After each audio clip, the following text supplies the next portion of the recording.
अस्सलामुअलैकुम वरहमतुल्लाहि वबरकातुह। 28 मई 2023 यानी आज का दिन। आपको मालूम है कि आज के दिन हमारे इस प्यारे मुल्क भारत में नई पार्लियामेंट का इफ्तिताह और इनॉग्रेशन होने जा रहा है।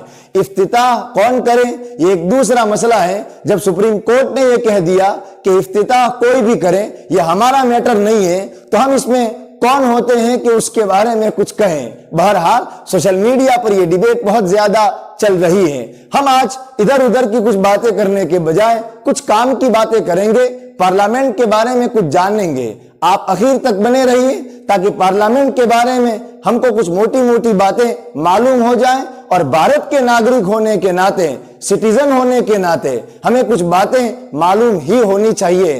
तो चलिए शुरू करते हैं। सबसे पहले जानते हैं कि पार्लियामेंट क्या है। पार्लियामेंट दो चीजों का नाम है। पार्लियामेंट एक जगह भी है, पार्लियामेंट एक सिस्टम भी है। जगह इसलिए कि कोई जगह होती है जहां बैठ करके मुल्क को चलाने के लिए जो कवानीन दरकार होते हैं, वो कवानीन जिस जगह पर बैठकर बनाए जाते हैं उसी जगह को कहते हैं पार्लियामेंट। और दूसरा, पार्लियामेंट एक सिस्टम भी है। सिस्टम का मतलब ये होता है कि मुल्क को चलाने के लिए जो निजाम है उस निजाम का नाम है पार्लियामेंट। तो ये पार्लियामेंट की डेफिनेशन है कि पार्लियामेंट किसको कहते हैं। अब जानते हैं कि हमारे इस मुल्क की जो पार्लियामेंट है उसकी मदर कौन है, उसकी मां कौन है। मां का मतलब यह है कि हमारी इस पार्लियामेंट को किस पार्लियामेंट को सामने रख करके बनाया गया है। तो इसकी मां बरतानिया है, जिसको अंग्रेजी में ब्रिटेन कहते हैं, जिसको शॉर्ट फॉर्म में यूके यूनाइटेड किंगडम कहते हैं। हमारे इस मुल्क की जो पार्लियामेंट है वो पार्लियामेंट का निजाम ब्रिटेन को देख करके बनाया गया है। उन्हीं ने बनाया था, इस वजह से हमारे इस मुल्क की पार्लियामेंट की मदर और मां कौन है, ब्रिटेन की पार्लियामेंट है, यानी ब्रिटेन है। दूसरा, खुद मुख्तारी का मरकज। आपको मालूम है कि हमारा यह मुल्क आजाद है, खुद मुख्तार है, जिसको हमारे इंडिया के संविधान के प्रियम्बल में एक नाम दिया गया है सोवरेन। सोवरेन का मतलब यही है कि हमारा यह मुल्क अंदरून के एतबार से भी आजाद है, बाहर के एतबार से भी आजाद है। अंदर से आजाद होने का मतलब यह है कि हमारे मुल्क की पार्लियामेंट जो चाहे कानून बना सकती है एक दायरे में रह करके। तो कोई मुल्क का रहवासी और रहने वाला ये नहीं हो सकता कि वो उसको नकार दे कि हम नहीं मानेंगे, बल्कि उसको मानना ये जरूरी है।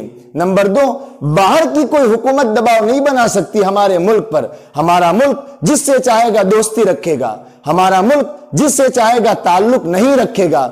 यह मतलब होता है सोवरेन और खुद मुख्तारी का, कि अंदर के एतबार से भी फ्री है और बाहर के एतबार से भी, इंटरनल और एक्सटर्नल दोनों एतबार से हमारा मुल्क सोवरेन है, आजाद है। तो इसकी खुद मुख्तारी का मरकज कौन है, पार्लियामेंट है। पार्लियामेंट जो चाहे वो डिसीजन ले सकती है। नंबर 3, आर्किटेक्ट, यानी हमारी ये जो मौजूदा पुरानी पार्लियामेंट है, अब तो पुरानी ही कहिए इसलिए कि नई पार्लियामेंट का इफ्तिताह हो रहा है। तो जो पुरानी पार्लियामेंट है उसके जो आर्किटेक्ट थे, उसके जो डिजाइनर थे, जो बनाने वाले थे, दो नाम मिलते हैं। नंबर 1 सर एडविन लुटियन और नंबर 2 सर हार्बर्ट बेकर। ये दो नाम मिलते हैं इसके आर्किटेक्ट के, sir Edwin Lutyens, sir Herbert Baker. इन्होंने हमारी ये जो पुरानी पार्लियामेंट है इसको डिजाइन किया था। नंबर 4, हमारी इस पार्लियामेंट का कॉन्स्टिट्यूशन में जिक्र है। हाँ, हमारी इस पार्लियामेंट का कॉन्स्टिट्यूशन में जिक्र है। कौन से आर्टिकल में? आर्टिकल 79 में हमारी इस पार्लियामेंट का जिक्र है और आर्टिकल 80 में लोकसभा, आर्टिकल 80 में राज्यसभा का जिक्र है और आर्टिकल 81 में लोकसभा का उल्लेख और जिक्र है। तो बहरहाल हम जानेंगे आर्टिकल 79 को कि पार्लियामेंट के बारे में हमारे इंडियन कॉन्स्टिट्यूशन और इंडिया के संविधान में क्या कहा गया है। आर्टिकल 79 है, देयर शिल be a parliament for the nation which shell consist of the president and 2 houses to be known respectively as the Council of States and House of the People।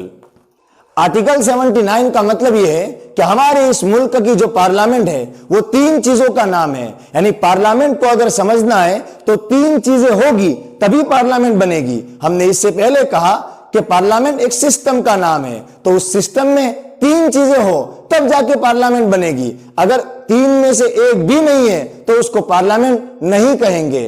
For example, computer हो तो सिर्फ monitor को computer नहीं कहेंगे, सिर्फ mouse को computer नहीं कहेंगे, सिर्फ सीपीयू को कंप्यूटर नहीं कहेंगे, बल्कि ये तीनों चीजें जब मिल जाएगी तो इसको कहा जाता है एक सिस्टम। इसी तरीके से पार्लियामेंट में 3 चीजें जरूरी है तब जाके उसको पार्लियामेंट कहा जाएगा।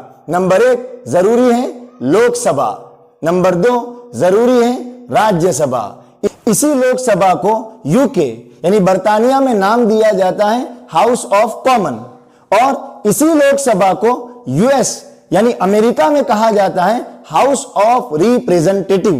तो ये पहला रुकन है लोकसभा। लोकसभा न हो चाहे बाकी 2 हो तो उसको पार्लियामेंट नहीं कहेंगे। नंबर 2 राज्यसभा। राज्यसभा हो तब जाकर के पार्लियामेंट का दूसरा रुकन पूरा होगा। इसी राज्यसभा को यूके यानी बर्तानिया में कहते हैं हाउस ऑफ लॉर्ड्स यानी बड़े लोगों का घर, और इसी राज्यसभा को यूएस में कहते हैं सेनेट। तो ये 2 रुकन हो गए, लोकसभा, राज्यसभा। और एक तीसरा बहुत अहम रुकन है पार्लियामेंट का, वो है प्रेसिडेंट। जब ये 3 चीजें हो तब जाकर के कहा जाएगा पार्लियामेंट है। अगर सिर्फ लोकसभा है तो उसको लोकसभा कहेंगे, अगर सिर्फ राज्यसभा है तो उसको राज्यसभा कहेंगे, अगर सिर्फ प्रेसिडेंट है तो उसको प्रेसिडेंट कहेंगे। लेकिन जब तीनों मिल जाते हैं तो उसको कहा जाता है कि ये पार्लियामेंट है। तो आर्टिकल 79 में जो बात कही गई वो यही कही गई कि आप पार्लियामेंट 3 चीजों का नाम है, लोकसभा, राज्यसभा और प्रेसिडेंट। नंबर 5 रुकन। इस पार्लियामेंट में जो लोग बैठते हैं, चाहे लोकसभा में बैठे चाहे राज्यसभा में बैठे, उनको क्या कहा जाता है? उनको एमपी कहा जाता है। एमपी का मतलब होता है मेंबर ऑफ पार्लियामेंट, यानी पार्लियामेंट का एक रुकन। जो पुरानी पार्लियामेंट है वो कब बनी, कब से कब तक? 1921 से लेकर के 1927 तक। 21 में इसका काम शुरू हुआ, 27 में इसका काम मुकम्मल हुआ। ये कुछ बातें थी पार्लियामेंट के बारे में। उम्मीद है कि कुछ मोटी मोटी बातें आपकी समझ में आई होगी। और भी बहुत सी डिटेल है, लोकसभा में कितनी सीटें हैं, राज्यसभा में कितनी सीटें हैं, लेकिन ये डिटेल लोकसभा की है, राज्यसभा की है, पार्लियामेंट की ये डिटेल नहीं है। हमने आज की क्लास में पार्लियामेंट को डिस्कस किया। अस्सलामु अलैकुम वरहमतुल्लाहि वबरकातुहू।